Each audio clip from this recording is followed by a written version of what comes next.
আসলে কুরবানির যে সমস্ত বড়, বড় গরু আছে, সেই সমস্ত গরুগুলোকে যখন হাটে নেওয়া হয়, তখন সবচেয়ে বড় সমস্যা যেটা, সেটা হচ্ছে গরুগুলোকে গাড়িতে তোলা। গাড়িতে তোলার সময় যে কত ভোগান্তি হয়, কত প্যারা, ২, ৪, ৫ জনেও ধরে রাখা যায় না। আপনি একদিকে নিবেন, আরেকদিকে যাবে। গাড়িতে উঠতে চাইবে না। তাদের শক্তি তো তুলনাহীন। তাদের সাথে আসলেই পারা যায় না। ২, ৪, ৫ জনেও ১০ জনেও ধরে রাখা যায় না। তো এখন যেই গরুটা দেখতেছেন, এটাকে যখন ওঠানো হয়েছে গাড়িতে, তখন খুব সুন্দরভাবে উঠছে। এই গরুটা একটু ভদ্র সাইজের, খুব সুন্দরভাবে উঠছে। তারপরে এই যে এখন যেটা আনা হচ্ছে, এটাও কিন্তু মোটামুটি আছে। আ তেমন কোনো সমস্যা করেনি। এই যে দেখুন ভালোভাবে উঠতেছে। তবে এটার একটু সমস্যা হয়েছিল। গরুর ২ পাও যখন উপরে দিছে, বাকি ২ পাও ওঠাতে একটু সমস্যা হচ্ছে। ২ পাও একটু আটকে গেছিল।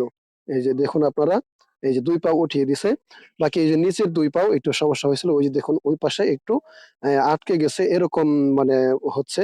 আ মানে ধাক্কায়ও তোলা যাচ্ছে না, এই অবস্থা। তারপরে কিছুক্ষণ চেষ্টা করার পরে এটা উঠছে। ওই যে আরেকজন একটু লাঠি দিয়ে একটু করছে, এই যে উঠে গেছে। তো এভাবে এই ২ টা গরুকে তোলা হলো।